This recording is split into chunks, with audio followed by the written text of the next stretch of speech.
makan daging tersebut karena telah dipesan. B. Bertanya kepada pemilik restoran tentang sumber daging. C. Meminta penjelasan kepada staf restoran tentang proses penyembelihan daging. D. Tidak perlu peduli tentang kehalalan daging dalam situasi tersebut. D. Menghindari makanan daging tersebut untuk menghindari keraguan kehalalan. Jawabannya yang A, Pak. Tetap makan daging tersebut karena telah dipesan. Alasannya kayak gue. Betul, Pak. Berikan Kang Di. Meminta penjelasan yang C, Pak. Meminta penjelasan kepada staf restoran tentang proses penyembelihan daging, Pak. Gue tenang berubah sih ke priwe. Oke, Pak. Siapa tadi? Pak Muhammad Majid, Pak. Iya, Pak. Sampai asli mana, Mas? Purbalingga, Pak. Oh, sekarang juga di Purbalingga. Oke, Pak. Iya. Oh, wong Purbalingga. Pancen eling-eling gue. Sing bener jawabannya E. Pak. Enggak, jawabannya adalah E. Karena apa, Bapak-bapak dan Ibu-ibu, ada hadis yang berbunyi dak mayuribuka ilam malayuribu gitu. Jadi tinggalkan yang ragu-ragu. Ya, kalau mau tanya kepada penjualnya nanti tersinggung gitu. Kalau ragu-ragu ya sudah. Sudah tinggalkan aja gitu ya. Itu gitu. Begitu, Pak. Oke, Pak. Terima kasih, Pak. Oke. Bu Sri Wahyuni nomor 30. Ada Bu Sri Wahyuni? Ya.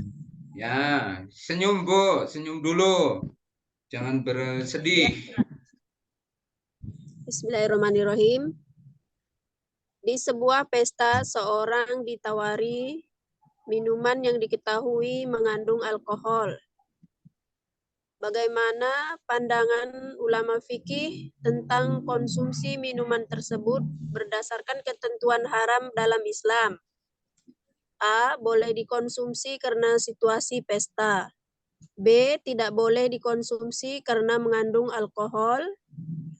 C. Boleh dikonsumsi jika diminum dalam jumlah sedikit. D. Tidak masalah jika diminum hanya sekali. E. Tidak perlu memperhatikan kandungan minuman di situasi pesta. C, Pak. Jawabannya? B. Bagus. Enggak. Sebentar. Saya mau nanya ke Bu Sri Wahyuni dulu. Bu Sri Wahyuni pilih C. Alasannya apa, Bu? Enggak, Pak. Salah. B.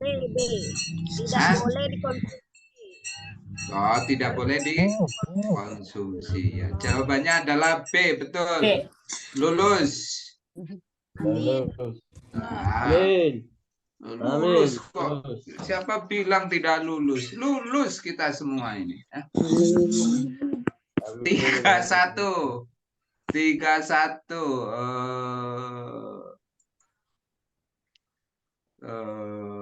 Bu Maryam Jamilah sudah ya. Oke. Siapa yang belum? Bu Siti Hawa sudah ya? Sudah. Aduh, wis kabeh iki ya. Ulang lagi aja, Pak. Oh, Pak Dede Suendi, sok. Belum. Ketika akan menyembelih kambing, Sorry, ya.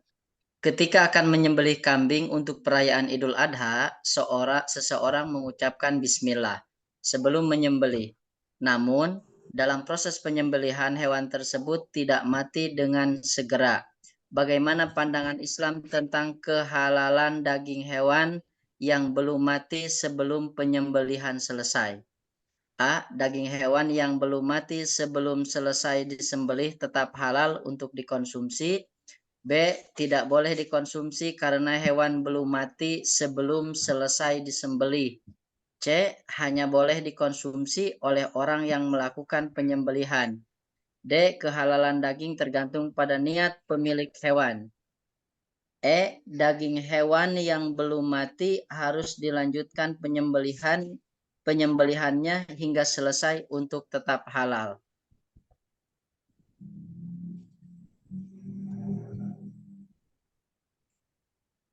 permasalahan. Jawabannya A, Pak. Ya, ya. Jawabannya A. Daging hewan yang belum mati sebelum selesai. Ada yang lain? Kali Pak. Daging hewan yang belum mati harus dilanjutkan. Harus dilanjutkan penyembelihannya hingga selesai untuk tetap halal. Jawabannya B. Jawabannya B. B bisa ya. yang bisa yang A apa yang E apa yang B? B. Namanya belum selesai sembelihan. Makanya belum selesai itu pisaunya lepas dia dari Ya bolong. Pokok soalnya apa? Pokok soalnya apa? Sebelum. Jawabannya B. B. B, Pak. Jadi sekali sudah lepas berarti sudah dia dianggap belum mati. Ya, Iya, kita tidak boleh melanjutkan. Sudah. Andai kata melanjutkan jangan untuk dikonsumsi. Tapi biar Tidak dia boleh, cepat Pak. mati aja. Gitu. Ya. Oke, tapi bagaimana ya dengan kasus misalnya ada hewan tertentu yang dia sudah disembelih tetapi masih bisa jalan-jalan. Ini biasanya terjadi pada hewan unggas, bebek atau Ayam. Kalau ayam enggak, ayam kalau dia itu yang agak lama itu angsa sama bebek. Bebek. Nah, tapi kalau misalnya dia urat urat nadinya sudah putus semua, itu kan berarti dia sudah selesai. Terlepas dia masih bisa jalan-jalan atau tidak, tidak ada urusannya dengan itu ya. Pokoknya sampai kategorinya penyembelihan itu adalah urat nadinya, jalan darahnya itu putus. Itu gitu ya. Oke, jawabannya B. Oke, 3-2. 3-2 Pak Ali Yusuf Harahap sudah belum ya? Sudah tadi Pak. Udah. Apa 2 kali Pak? Pak Sulaiman. Udah. Ustadz Dery Sulaiman.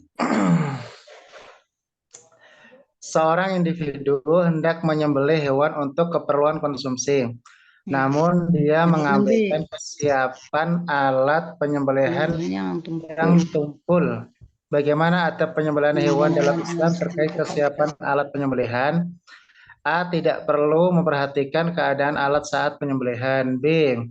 Dianjurkan menggunakan alat yang tajam untuk meminimalkan rasa sakit pada hewan. Alat yang tumpul tidak mempengaruhi kehalalan daging hewan. C. D. Hanya perlu memperhatikan kondisi hewan saat penyembelihan. E. Tidak ada ketentuan tentang kesiapan alat penyembelihan. B. Pak. B Pak. Dianjurkan menggunakan alat yang tajam. Betul. Jawabannya adalah B. Ya. Ini kayaknya rata-rata bisa menjawab ya. Itulah Pak. Burina ada nggak? Ya, Pak. Burina? Masih Pak. Saya di sini Pak. Burina, macam mana ini soal seperti itulah kita Pak. yang sudah lewat? Ditengok bisanya Pak. Tapi pas ditengok di sini Pak dijawab alhamdulillah bisanya Pak. Tapi pas di ujiannya itu mungkin kurasa karena itulah Pak itu was-was itu. Ini lantaran mungkin tenang Pak. Oh gitu ya. Hola. Iya. Oke, maaf saya sering berkomunikasi Pak Dalai dengan Bu Rina karena Bu Rina ini orang yang tangguh, wanita yang tangguh. Jadi sudah 6 kali. Ini yang terakhir lah, sudah yang. Mudah-mudahan Bu lulus Bu. Amin. Lulus. Semuanya lulus ya. Amin. Coba Bu Rina nomor 33 Bu Rina coba. Pada hari raya Idul Adha, Pak Slamet memiliki rezeki lebih sehingga dapat membeli hewan untuk kurban. Akan tetapi, hewan kurban tersebut disembelih sendiri di rumahnya. Ia ingin daging kurban tersebut dimakan sendiri oleh keluarganya. Bagaimana Islam memandang pembagian daging hasil kurban? A. Daging kurban hanya boleh untuk pemilik hewan. B. Tidak ada aturan kasus tentang pembagian daging kurban. C. Daging kurban harus dibagikan kepada fakir miskin, keluarga, dan tetangga. D. Hanya boleh dibagikan kepada fakir miskin. E. Penilaian tergantung tergantung apa Ibu? Keinginan. Keinginan pemilik hewan. Pada C. Pak. daging kurban. Iya, C, Pak. Daging kurban harus dibagikan kepada fakir miskin, keluarga dan tetangga. Yakin? Ya. Hanya dibikin ke. Bu Rina yakin? Ragu dia. Jadinya pas bilang tadi. Iya, Pak. Masih goncang ini Pak ini. Tidak ada. Masih ragu ini. C lah Pak. Daging kurban harus dibagikan kepada fakir miskin, keluarga dan tetangga. Iya, betul. Tergantung C dan D. Iya. Iya Pak, daging kurban harus dibagikan kepada fakir miskin, keluarga dan tetangga. Iya, betul. Jadi lulus Bu, lulus. Amin. Amin. Pak Nuryadi. Pak Nuryadi, silakan. Pada hari raya Idul Adha, ada seseorang yang berkurban sapi bersama 6 anggota keluarga lainnya. Seseorang tersebut memutuskan untuk menyimpan sebagian besar daging kurbannya untuk kepentingan pribadi keluarga. Bagaimana pandangan Islam tentang perilaku tersebut? A. Tidak ada batasan dalam menyimpan daging kurban. B. Daging kurban hanya boleh disimpan jika memiliki anggota keluarga yang membutuhkan. C. Hanya boleh disimpan jika mendapatkan izin dari otoritas keagamaan. D. Tidak boleh menyimpan daging kurban untuk kepentingan pribadi. E. Penilaian tergantung pada kebutuhan pemilik hewan. D. Jawabannya A. Dodo. Jawabannya A. Enggak. Tidak ada batasan dalam menyimpan daging kurban. Pada hari raya Idul Adha ada seorang yang sapi dengan orang anggota keluarganya yang lain. Seseorang tersebut memutuskan untuk menyimpan sebagian besar daging korbannya untuk kepentingan pribadi dan keluarganya. D, Pak. D. Tidak boleh. D, Pak. D. Iya, itu daging kurban adalah D. Daging kurban itu kan harus dibagi-bagi, Pak. Nggak boleh. Nggak boleh. Iya. Tidak. 35. 35 sebentar. 35 ada sudah Bu. Belum ya Pak Muhyiddin? Pak Muhyiddin. Siapa? Ya, silakan. Iya Bang, tampar mazuru lanu kibu. Seorang pasangan baru saja diberkati dengan kelahiran seorang bayi laki-laki. Mereka memilih untuk menyembelih seekor kambing sesuai dengan ketentuan yang ada dalam Islam. Namun mereka merasa bingung dengan prosedur dan syarat yang harus diikuti dalam tujuan dari pelaksanaan akikah menurut ajaran Islam. A. Menunjukkan kemampuan finansial keluarga. B. Mengikuti tradisi adat setempat. C. Mengenalkan bayi kepada masyarakat. D. Menunjukkan kegembiraan atas kelahiran anak. E. Mencari popularitas di masyarakat. Jawabannya D, Pak. D. Jawabannya D. Menunjukkan kegembiraan. Berarti sebagai rasa syukur. Betul sekali. Lulus. Ya. 36 Bu Neng. Apa tadi Bu Neng? Sebuah keluarga yang tinggal di lingkungan perkotaan. Bu Neng ada? Apa yang sedang sakit tadi ya? Pak Mara Saman. Nggak ada kayaknya Pak. Bu Mawadah Sakinah Warahmah.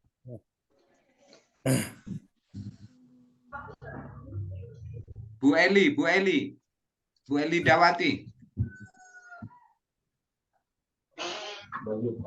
Nggak ada juga. Siregar, Pak. Siregar. Silakan Pak Siregar. Ya, sebuah keluarga yang tinggal Jawabannya. perkotaan merencanakan acara akikah untuk anak laki-laki mereka. Mereka memilih untuk tidak mengadakan pesta mewah. Mereka juga menyerahkan penyembelihan dan pengolahan daging kepada jasa catering. Daging olahan tersebut dibagikan kepada anak-anak yatim di sebuah panti asuhan. Apa nilai utama yang dapat diambil dari keputusan keluarga untuk memberikan sumbangan kepada panti asuhan sebagai bagian dari acara akikah mereka? A. Menunjukkan kekayaan material keluarga. B. Hanya sebagai upaya menonjolkan kemurahan hati. C. Mengesampingkan pentingnya perayaan tradisional. D. Menyampaikan pesan tentang tanggung jawab sosial dan berbagi rezeki. E. Hanya sebagai bentuk pencitraan di hadapan masyarakat. D. Pak. D. D. Menyampaikan pesan tentang tanggung jawab sosial dan berbagi rezeki. Iya. D jawabannya ya, betul sekali. Oke, Bu Iis Solihanur. Satu. Udah bisa kita mati. Sebuah komunitas muslim di sebuah kota melaksanakan kewajiban zakat. Mereka membentuk lembaga amil zakat yang aktif dalam mengumpulkan dan mendistribusikan zakat kepada fakir miskin dan kaum duafa di sekitar mereka. Apakah tujuan utama dari pendirian lembaga amil zakat dalam Islam?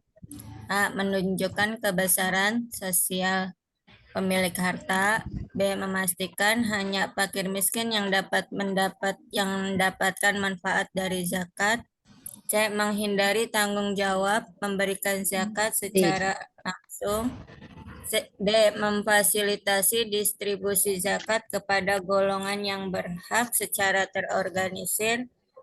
E. Mengumpulkan zakat untuk kepentingan pribadi.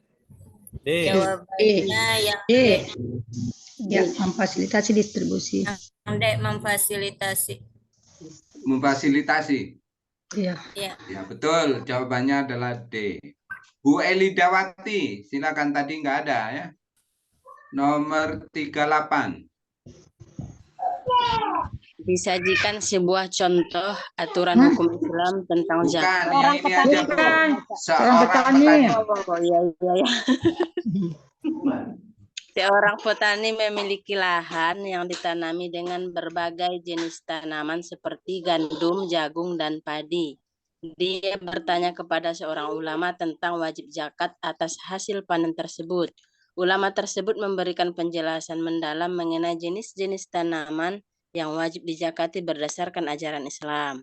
Berdasarkan ajaran Islam, jenis tanaman yang wajib dizakati adalah A. Semua jenis tanaman yang ditanam. B. Tanaman yang ditanam dengan tujuan komersial. C. Hanya tanaman yang memiliki hasil panen berlimpah. D. Tanaman yang ditanam di atas lahan seluas 1 hektar. E. Tanaman tertentu yang telah mencapai batas tertentu dalam hasil panen. Pak. Ya, jawabannya adalah E, betul. Harus cukup haul dan nisab. Iya, haul dan nisab. Lulus. Amin. 39. Pak Yudi Fatwa, ada? Silakan Pak Yudi Fatwa.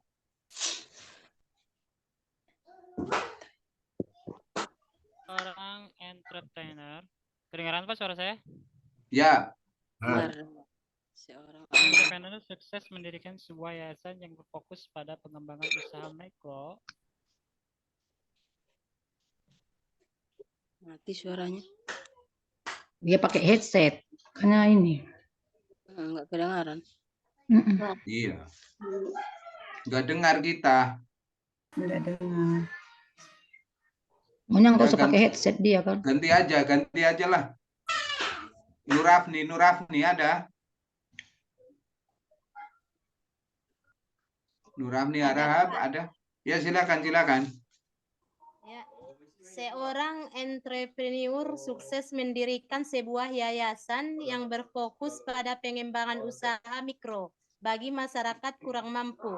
Yayasan ini dibiayai dari sebagian keuntungan bisnisnya yang dianggap sebagai bentuk zakat dalam konteks ekonomi modern. Bagaimana konsep zakat yang diwujudkan dalam bentuk yayasan atau lembaga yang mendukung pengembangan usaha mikro bagi masyarakat kurang mampu dalam ekonomi modern. A. Hanya sebagai strategi bisnis untuk menarik investor. B. Bertentangan dengan aturan pajak negara. C. Hanya berlaku jika usaha mikro tersebut berhasil. D. Merupakan bentuk kontribusi sosial yang dapat meningkatkan ekonomi masyarakat. E. Hanya untuk meningkatkan reputasi pribadi pengusaha. Merupakan bentuk. Jawaban saya, menurut saya, Pak. D. D. Merupakan bentuk kontribusi sosial yang meningkatkan ekonomi masyarakat. Karena D. orang kurang mampu kan? D. Pak. Kontribusi sosial. Iya, karena dia kurang mampu.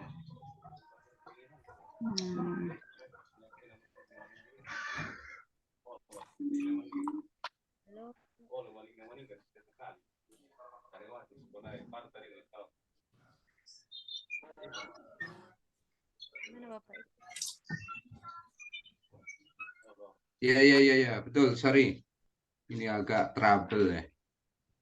Betul ya. Tadi jawabannya apa tadi, Bu? D, Pak. D. Merupakan bentuk kontribusi sosial. Kontribusi sosial. Yang meningkatkan ekonomi masyarakat. Ya. Oke, ini sudah jam 12, Bapak-bapak dan Ibu. Ya, Bu, makan aja yang enak ya, asal jangan pakai mengandung gitu. Baru datang suami, Pak, dikasihnya makan dulu sedikit kata suami, Pak. Iya. Halo. Mangan, lanjut. Mangan dulu ya. Ya, ini kalau sampai selesai nanti bisa sampai maghrib. Maghrib, iya, Pak ya. Karena itu kalau melihat tipikal soalnya kan lebih mudah ya, Bu Rina ya. Iya, Pak. Alhamdulillah, Pak. Nanti akan saya kirim, tapi tidak semua minta lah ya. Maksudnya kan ada kepala-kepala suku, biasanya kan ada grupnya.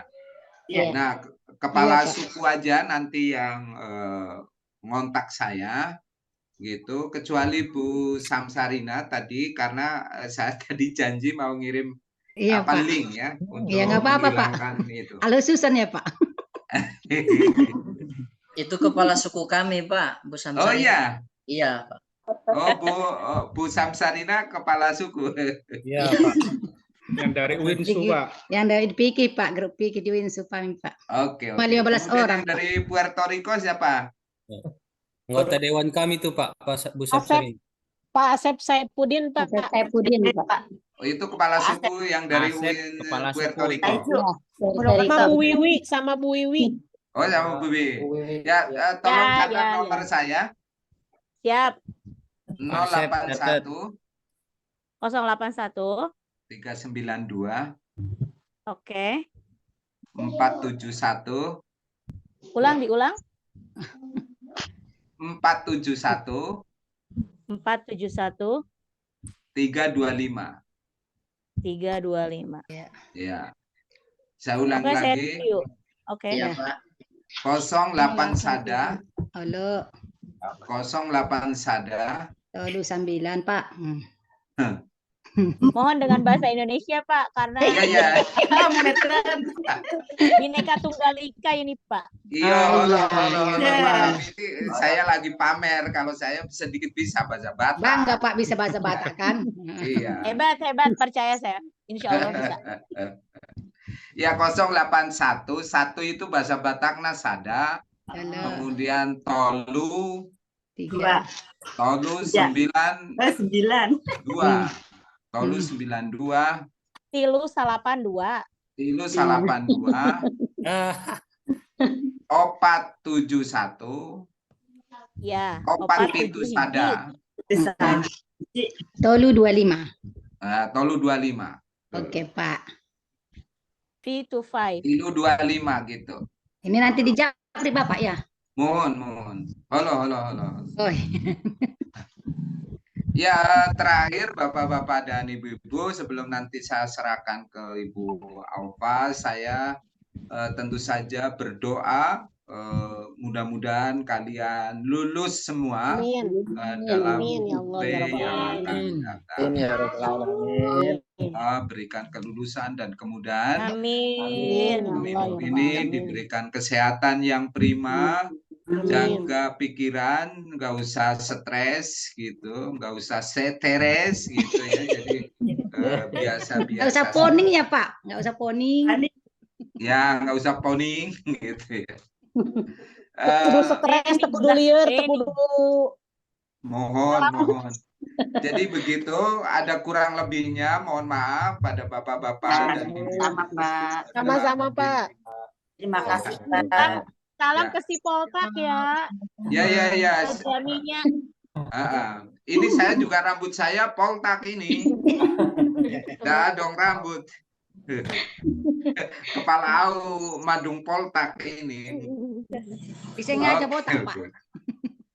Ibu Aufa dan juga Papa Aziz, saya kira itu yang bisa saya lakukan. Kurang lebihnya mohon maaf. Wallahul muwaffiq ila aqwamit thoriq. Wassalamualaikum warahmatullahi wabarakatuh. Waalaikumsalam warahmatullahi wabarakatuh. Terima kasih banyak Pak Radino ya. Banyak Pak. Dan sehat ya. Terima kasih banyak untuk Bapak Radino yang telah memberikan banyak sekali ilmu ya Bapak Ibu ya. Nah, semoga dengan arahan Bapak Radino, Ibu dan Bapak lulus semuanya. Dan di sini juga sudah hadir Bapak Aziz Rusman, Ketua PPG UINSU. Bapak, mohon Pak, mungkin ada tambahan sedikit dari Bapak. Bismillahirrahmanirrahim. Assalamualaikum warahmatullahi wabarakatuh. Waalaikumsalam warahmatullahi wabarakatuh. Alhamdulillah, amma ba'du. Alhamdulillah kegiatan kita hari ini sudah berjalan dengan sangat baik. Terima kasih kami ucapkan yang sebesar-besarnya atas nama LPTK UIN Sumatera Utara dan LPTK Saizu kepada Pak Radino yang telah sangat humble sekali menyampaikan materinya sehingga membuat teman-teman kita yang mahasiswa benar-benar larut. Mudah-mudahan itu kesan yang sangat baik itu akan terus teringat sampai di hari UP nanti atau bahkan nanti lebih untuk selamanya bertambah saudara kita dengan Pak Radino. Mudah-mudahan kita ini mendapatkan berkah dari Allah Subhanahu wa taala. Amin. Pak Radino, mudah-mudahan ini terus berkelanjutan. Amin. Atas nama LPTK mengucapkan terima kasih yang sebesar-besarnya. Sami. saja. Wallahu muwaffiq ila aqwamit thoriq. Assalamualaikum warahmatullahi wabarakatuh. Waalaikumsalam warahmatullahi wabarakatuh.